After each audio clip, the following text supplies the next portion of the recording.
اعوذ باللہ من الشیطان الرجیم بسم اللہ الرحمن الرحیم۔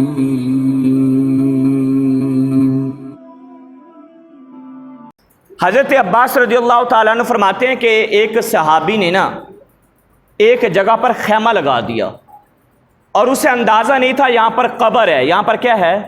قبر ہے۔ اس نے خیمہ لگایا اور وہاں پر جب بیٹھے تو تھوڑی دیر گزری ہے تو قبر سے تبارک الذی بیدہ الملک وہو علی کل شیء قدیر الذی خلق الموت والحیاۃ لیبلوکم ایکم احسن عملا، قبر سے سورۃ الملک کی تلاوت کی آواز آنے لگی۔ بڑے حیران ہوئے، آقا کریم صلی اللہ تعالیٰ علیہ وسلم کی بارگاہ میں عرض کی، یا رسول اللہ صلی اللہ تعالیٰ علیہ وسلم، فلاں بندے نے ایک جگہ خیمہ لگایا اور وہاں پر سورۃ الملک کی زمین سے آواز آنے لگی۔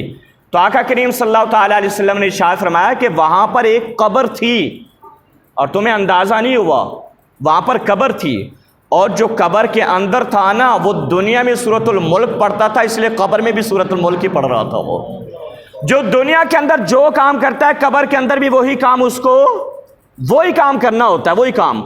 آقا نے فرمایا تمہیں پتہ نہیں ہے، سورۃ الملک جو دنیا میں پڑھتا ہے وہ قبر کے عذاب سے محفوظ رہتا ہے۔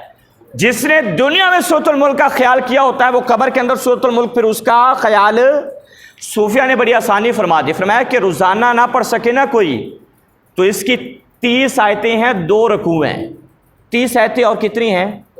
2 رکوع ہیں۔ جب چاند نظر آئے پہلا چاند، اسلامی مہینے کا چاند نظر آئے، وہ کوئی بھی مہینہ، ربیع الاول ہو، ربیع الثانی ہو، محرم ہو، سفر ہو، رمضان المبارک ہو، شوال ہو، ذوالقعدہ، ذوالحج، کوئی بھی مہینہ ہو، رمضان جیسے وہ چاند نظر آئے، جیسے رمضان کا نظر آئے گا تو زبانی کوئی پڑھ سکتا ہے، پہلے دن زبانی پڑھ لے، دیکھ کر پڑھ سکتا ہے، دیکھ کر پڑھ لے۔ فرمایا کہ 30 آیتیں پہلے دن پڑھ لے تو 30 مہینے کے دن ہوتے ہیں ایک ایک آیت روزانہ اس بندے کی حفاظت کرے گی۔ یہاں تک فرمایا کہ جو اس بندے نے یہ پڑھ لی اللہ نہ کرے اگر آسمان بھی گر جائے، زمین کے اوپر آ جائے، فرمایا کہ جس نے سورۃ الملک پڑھی ہوگی انشاءاللہ اسے کوئی بھی نقصان نہیں ہوگا، بالکل بھی نہیں ہوگا۔ یہ خالی سورۃ الملک کی فضیلت ہے۔ اور باقی دیکھیں پورا قرآن جو پڑھتا ہو، جس کا معمول یہ ہو کہ قرآن مجید کی تلاوت کرتا ہو اور قرآن مجید صبح یا شام کے اوقات کے اندر پڑھتا ہو، تو آپ اندازہ کریں کہ اس پر اللہ کی کتنی رحمتیں نازل ہوں گی۔